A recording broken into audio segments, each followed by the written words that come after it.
On continue tout ça et on va voir comment supprimer un élément du DOM, c'est quand même important, et comment remplacer aussi avec un autre élément.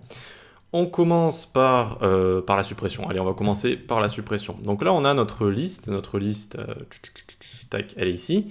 Je pourrais supprimer le premier élément, le dernier élément facilement avec first element, last element, mais comment je pourrais par exemple cibler le troisième ici, le troisième? Eh bien, je vais faire list.children. Je vous rappelle que ça me donne un tableau avec tous les enfants de cette liste. Et je vais cibler l'index 2, donc le troisième élément. 0, 1, 2, donc le troisième élément. Ok. Et ensuite ici, je peux faire .remove comme ça. .remove, tac. Et ça fait ce que ça dit, hein, c'est-à-dire que ça va enlever l'élément.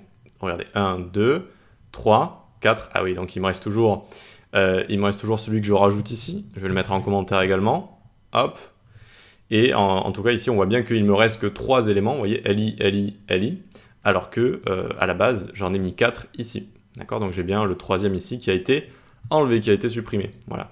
Donc, ça aussi, petite technique, hein, si vous avez envie de cibler un élément en particulier dans une liste, eh bien, vous allez le cibler ici avec son index, sachant que children retourne un tableau de tous les enfants. Voilà. Donc, on peut faire ça. On aurait pu faire list.remove également. Hein. Ça aurait également fonctionné ici. Ça aurait enlevé notre liste directement. Vous voyez qu'il n'y a plus... il n'y a plus de liste ici, il n'y a plus de liste. Hop, je vais faire ça comme ça. Voilà, nickel.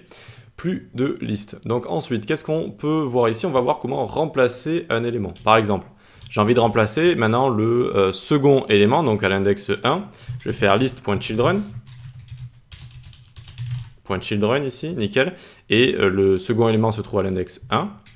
.replace with, replace with. Et on va toujours prendre notre nouvel élément qu'on a créé ici, vu qu'on le donne à personne ici, j'ai tout mis en commentaire, on ne l'utilise pas, on peut l'utiliser là, et donc remplacer un élément avec mon nouvel élément. Voyons voir si ça fonctionne, on vient là, tac, et regardez, j'ai bien le second LI, c'est bon, qui est remplacé avec le nouvel élément. Voilà comment on fait pour supprimer et remplacer un élément. Allez, maintenant on va plonger dans les événements, parce que pour l'instant on n'en a pas vu tant que ça, on va voir qu'il y en a beaucoup.